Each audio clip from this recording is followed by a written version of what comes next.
कारण की आता हे लोक सगळे पत्रव्यवहार करून तहसीलदार SDO साहेबांना पत्रव्यवहार करून थकून गेलेले आहे. म्हणून आता यांचं असं म्हणणं आहे की आम्हाला 8-10 दिवसामध्ये जर न्याय मिळाला नाही तर आम्ही काटोल तहसील कार्यालयासमोर सकाळी उपोषण करणार आहोत. आणि त्या उपोषणाला शिवसेनेचा आणि माझा 100% पाठिंबा असणार आहे सुरुवातीपासून शेवटपर्यंत. मी महाराष्ट्राचे मुख्यमंत्री आणि जिल्ह्याचे पालकमंत्री देवेंद्र फडणवीस आणि चंद्रशेखरजी बावनकुळेला एकच विनंती करेल की साहेब, जोपर्यंत या गावाचा निकाल लागत नाही, ह्या गावाचा जोपर्यंत सोक्षमोक्ष होत नाही, लोकांच्या अडचणी दूर होत नाही, तोपर्यंत आपण गुरुजींना थोडंसं पक्षाच्या बाजूला ठेवा. त्यांनी आता राष्ट्रवादीमध्ये बरीच सेवा केली, त्यांना काही दिवस थोडा आराम करू द्या, 4-6 महिने, जोपर्यंत कारवाई होत नाही तोपर्यंत. एकदा शासनाची कारवाई झाल्यावर त्यांना तुम्ही खुशाल त्यांना BJPमध्ये घ्या, BJPमध्ये त्यांना मोठं पद द्या. आमच्या शुभेच्छा त्यांना.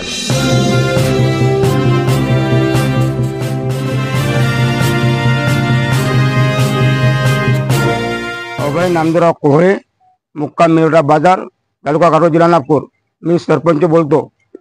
आम्ही प्रत्येक वारंवार कंप्लेंट घेऊन आमच्या इथं स्वस्त धान्य दुकान आहे, यांनी आम्ही 10 कंप्लेंट दिलेले आतापर्यंत, पण यांनी आतापर्यंत कोणतीही चौकशी केली नाही. हे आमच्या ग्रामपंचायतले हँडल आहे. स्वस्त धान्य दुकान आमच्या ग्रामपंचायतची इमारत आहे. चिखले साहेब म्हणते आम्ही स्वतः आमची स्वतःची आहे म्हणते, आणि स्वतःची असल्यामुळे BDO तहसीलदार आम्ही सगळीकडे कंप्लीट केल्या. त्यामुळे कोणत्याही गोष्टीचे आम्हाला उडवाउडीचे उत्तर देतात आणि कोणत्याच गोष्टीचे आमचे कामं होत नाही. आणि आतापर्यंत आम्ही प्रत्येक कंप्लीट केल्या, पण कोणत्याही गोष्टीची आतापर्यंत वरतं आम्ही CO कडे गेलो, BDOकडे गेलो, तहसीलदाराकडे गेलो, पण कोणत्याही गोष्टीची आमची कामं होत नाही. मी संजय डोमाजी गजबी आहे, राहणार मेंढेपठार बाजार येथील रहिवासी आहे. या गावामध्ये अनेक वर्षापासून चिखले साहेबांची एकाती सत्ता होती आणि 2017मध्ये 6 सदस्य हे निवडून आले विरोधी पक्षाचे. त्यानंतर आता एकूण ग्रामपंचायत ही अभयराव नामदेवराव कोहळे यांच्या नेतृत्वामध्ये हे संपूर्ण 8ही सदस्य निवडून आले. या गावामध्ये सर्वात मोठी समस्या ही आहे की हे समोरचं स्वस्त धान्य दुकान, हे स्वस्त धान्य दुकान अनेक वर्षापासून ग्रामपंचायतनी बांधलेली इमारत आहे. या स्वस्त धान्य दुकानाचे ज्या मालकीन आहे मनुबाई नामदेवराव चिखले यांनी या इमारतीवर दावा केलेला आहे. हे म्हणतात की ही इमारत माझे पती स्वर्गवासी नामदेवराव चिखले यांनी बांधली, परंतु ही इमारत नामदेवराव आनंदराव चिखले जेव्हा सरपंच होते तेव्हा त्यांच्या कार्यकाळामध्ये हे बांधकाम झालेलं आहे आणि समाज भवन म्हणून याचं ते बांधकाम झालं आणि त्याचे पुरावे ग्रामपंचायतला उपलब्ध आहे. दुसरी गोष्ट, हा फॉरेस्टचा नाका आहे. या नाक्यासमोरील जे जागा आहे ते सेवा सहकारी सोसायटी संस्थेच्या नावाने त्याची असेसमेंट बनवण्यात आली ग्रामपंचायतमध्ये त्यांच्या कार्यकालामध्ये. त्यांचे भाडेपट्टा 99 वर्षाकरता प्रति 100 रुपये वर्षाप्रमाणे 99 वर्षाकरिता वन विभागाच्या जागेचा पट्टा बनवून श्रीराम बहुउद्देशीय शिक्षण प्रसारक मंडळ सचिव चंद्रशेखर नामदेवराव चिखले यांच्या नावाने तो भाडेपट्टा रजिस्टर दुय्यम निबंध कार्यालय काटोल येथे करण्यात आले. त्यानंतर ते तलाठी कार्यालय आहे, ते सुद्धा वन विभागाच्या जागेवर. त्या जागेचे निलेश देवराव गोतमारे यांच्या नावाने ते वन विभागाच्या जागेचं रजिस्टर विक्री करतात. दुसरी गोष्ट, त्या जागेची असेसमेंटवर यापूर्वी खोडाखाड करून चंद्रशेखर नामदेवराव चिखले असं नाव लिहिण्यात आलं. ते नाव कापण्यात आलं. परत निलेश देवराव गोतमारे अशा प्रकारचं नाव त्यांनी पुन्हा नोंदवलं.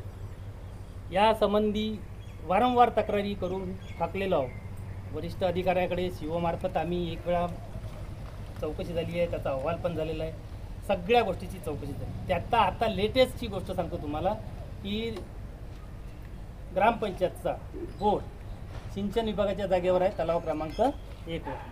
तिथून पाईपलाईन आली दर्ग्यावरती, दर्ग्यावरून पाईपलाईन आली ते वॉटर सप्लायच्या विहिरीवरती, टाकीवरती.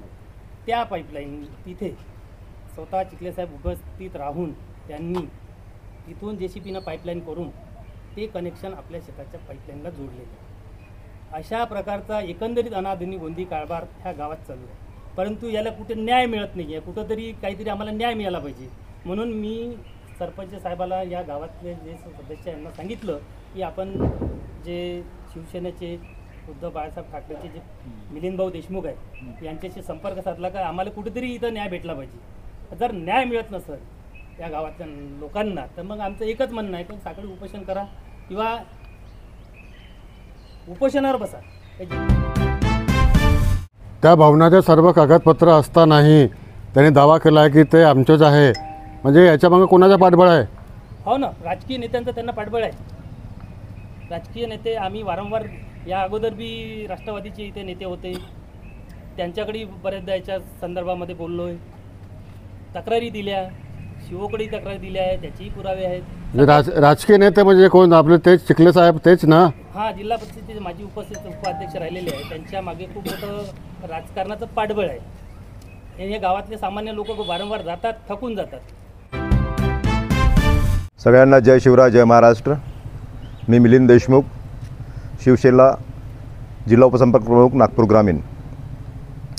गेल्या अनेक वर्षापासनं म्हणजे यांच्या गावाला सांगण्याप्रमाणे गेल्या 60 वर्षापासनं ह्या ग्रामपंचायतवर चिखले घराण्याचं एक हाती वर्चस्व होतं. त्यांची सत्ता होती.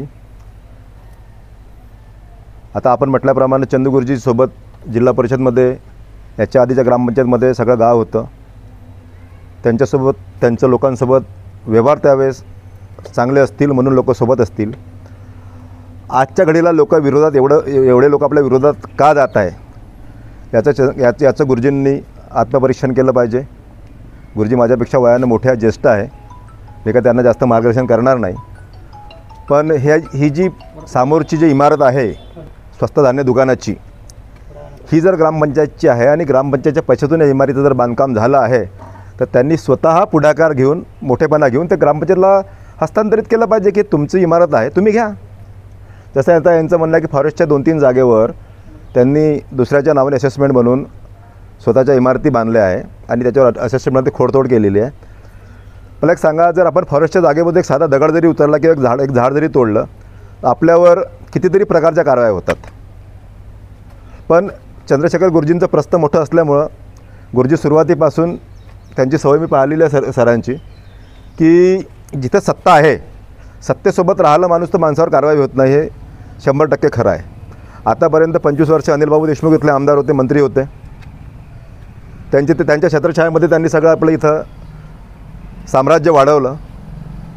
आता मधल्या पिरियडमध्ये त्यांचं कुठेतरी अनिलबाबूंसोबत खटकलं आणि त्यांना असं वाटलं की गावातले लोक आता आपल्या मागे जास्त हात धुवून भिडलेले आहे आणि इथून जर आपल्याला सुटका करून घ्यायची असेल तर मग आता ते BJPच्या वॉशिंग मशीनमध्ये जाऊन स्वतःला स्वच्छ करून घेण्याचा ते प्रयत्न करत आहेत.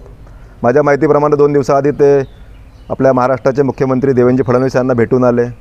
त्याच्या आधी पालकमंत्री साहेबांना भेटले. विधानसभेतले जे धुरंधर जे स्वतःला नेते समजतात त्यांच्या माध्यमातून त्यांनी BJPत प्रवेश करायचा आटोकाट प्रयत्न सुरू केलेला आहे. पण आता मी जे माहिती घेतली आहे, जिल्हा परिषद सर्कलमधले बहुतेक सरपंच, उपसरपंच जेवढाही सगळ्या ग्रामपंचायत आहे त्या सगळ्या त्यांना BJPमध्ये, इथं BJPचे सरकार असल्यामुळे त्यांना BJPत घेण्यापासून त्यांना घेऊ नका BJPमध्ये असं त्यांचं लोकांचं म्हणणं आहे. मी महाराष्ट्राचे मुख्यमंत्री आणि जिल्ह्याचे पालकमंत्री देवेंद्र फडणवीस आणि चंद्रशेखरजी बावनकुळेला एकच विनंती करेल की साहेब, जोपर्यंत या गावाचा निकाल लागत नाही, ह्या गावाचा जोपर्यंत मोक्ष होत नाही, लोकांच्या अडचणी दूर होत नाही, तोपर्यंत आपण लोकांना न्याय मिळाला पाहिजे. म्हणून गुरुजींना थोडंसं पक्षाच्या बाजूला ठेवा. त्यांनी आता राष्ट्रवादीमध्ये बरीच सेवा केली, त्यांना काही दिवस थोडा आराम करू द्या, 4-6 महिने, जोपर्यंत कारवाई होत नाही तोपर्यंत.